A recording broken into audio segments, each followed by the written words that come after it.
Hello, I'm Christoph from Nimagna, and I'm super thrilled to tell you about our newest update, bringing enhanced content sharing abilities and an improved camera workflow to the Nimagna App.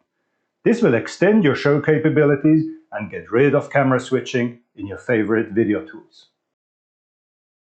It certainly happened to you too, that you wanted to show something from the real world to the audience of your presentation and not just a screen share. That's why we added the content camera to our Nimagna App. Let's see how this looks like. Adding the content camera to your storyboard is just one click away.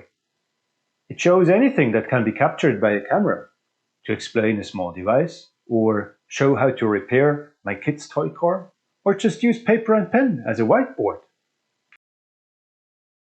For me, it's so annoying to use and select the right video source in my video communication software.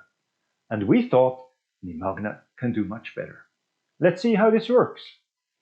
As usual, you select the Nimagna Camera as your default video source, and the rest is handled by us.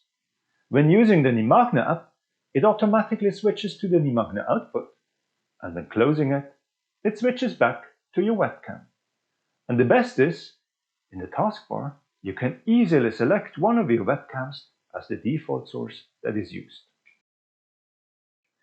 One of the key benefits of using Nimagna is that you can stand up and present very naturally, like on a stage.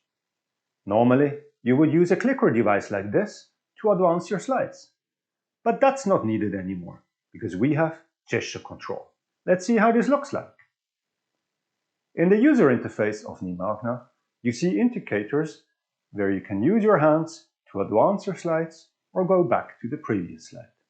This can be used with two hands or with a single hand to go forward and backward within your storyboard.